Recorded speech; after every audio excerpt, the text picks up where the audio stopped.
This is not a nation you want to vacation in.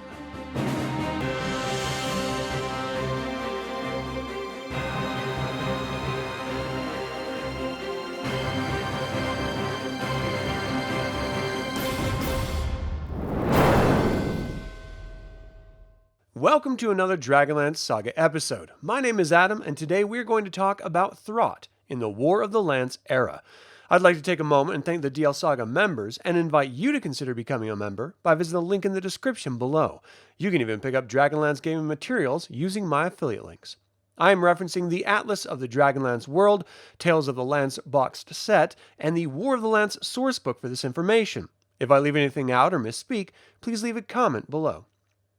The history of this region doesn't extend past the Cataclysm. Among the many warlords who raided Ansalon after the devastation wrought by the gods, Khara Warbringer was one of the most powerful. After years of campaigning, he finally decided to settle down in a stormy vale. Khara believed the weather to reflect his temperament, and he named the village Throtl. This was also an extension of the weather, as its violent storms would throttle the village inland. This constant barrage hardened the residents, and because of its obscurity, it was relatively safe from the chaos outside of its borders. After nearly a century of raiding neighboring territories for slaves and resources, the neighboring lords gathered their strength and wiped out the evil leadership of Throtl, claiming it as part of their own growing lands. In its second century of existence, Solamnia recognized it as a sovereign nation. In this War of the Lance era, Throt has been besieged by Hobgoblin tribes, which have breached Instan's wall in the west, and the goblins have overrun the moors. As refugees from Throt fled west to Solamnia, this nation is now overrun. Throt is a land of vast grassy plains, which are battered throughout the year with rain. There's little drainage in this land, so it's inundated with patches of heath and peat bogs. The water is redirected through irrigation canals by its residents for their farmlands close to the capital of Throtl. Any excess water is redirected through these channels to the Vingard River basin. Summers begin in Corrige and last until early Reorxmont, with winters setting in during Phoenix and lasting until Chiselmont. The storms are due to the warm, humid air from the heartland of Solamnia colliding with the cold winds from the peaks of the Dargard Mountains. While the forest endures less rains, the fierce storms batter it even harder. Lightning riddles the forests from spring to fall with blizzards in the winter. This is juxtaposed with the Throtl Gap, which is often dry and uneventful. The capital is cradled in the northern edge of the region, between the northern Dargard Mountains and the Stormshire Forest to the south. Northwest of this nation is the region of Nightland, but one would be foolish to explore its lands, as Lord Soth and his undead companions are known to reside there. To the west, the nation of Solamnia borders Throt, and to the south it's the lands of Lemish. The east is riddled with denser bogs and marshes as they cross into Estwild. The Throtl Gap has long been known as a buffer from the evil races to the east, but in this era that buffer is ostensibly gone. The population of Throt is over 76,000, with over 50% being Hobgoblin, under 40% human, and about 10% Goblin. In contrast to its founding, the humans of Throtl are industrious and overwhelmingly good at heart.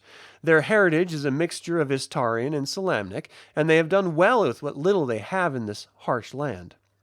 Culturally, they're much more traditional, with the women taking care of the home and the men defending and working the land. Historically, the goblin incursions have been turned away by the riders on the moors, while Lord Borlin Galavir is secretly trying to negotiate with Solamnia to make Throt a province of its great nation. The vicious hobgoblin ruler Crod Blackmaw has unified the disparate hobgoblin tribes into a single army, with its eyes set on Throt. With him is his harem of hobgoblin females, who worship Moarg, the Dark Queen. Crod has petitioned the Blue Dragon Army to protect its western border from Solamnia as they gain control of the nation. While their motives and loyalties are unknown, the dragons have quietly agreed to this accord. There are only a couple major settlements in this nation, the largest of which is the capital, Throtl. It has a population of just under 4,000.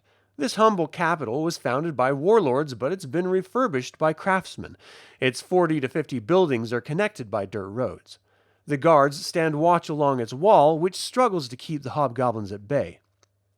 Eastkeep is a hamlet of just over 200. It's located on a rise above Instan's wall. This is the central command for the riders on the moors, whose role it is to protect the land. In this era, the hobgoblins are actively enslaving its warriors and tearing down Instan's wall.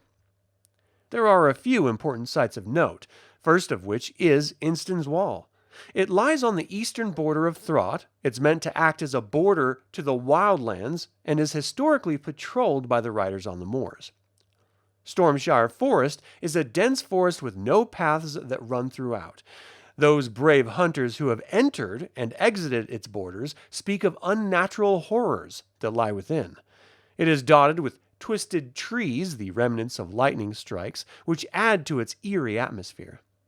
And finally, Throttle Gap is located between the northern and southern Dargard Mountains. It is the largest pass from Solamnia to Estwild. Unlike the rest of Throt, it is not beset by storms, but its stony outcroppings and jagged drop-offs make the route difficult to navigate on the best of days. The moors and bogs extend for nearly 30 miles east and west after you've survived the gap. And that is all I have to say about Throt in the War of the Lance era. Would you ever explore the Stormshire Forest? How about joining up with the Solamnic Resistance Group and trying to drive the hobgoblin tribes from Throt? And finally, will the dragon army abandon them after the war, leaving the hobgoblins to defend themselves? Leave a comment below. I would like to take a moment and remind you to subscribe to this YouTube channel, ring the bell to get notified about upcoming videos, and click the like button. This all goes to help other Dragonlance fans learn about this channel and its content. Thank you for watching. This has been Adam with DragonLance Saga, and until next time, remember, people want to believe in something, even if deep inside they know it's false.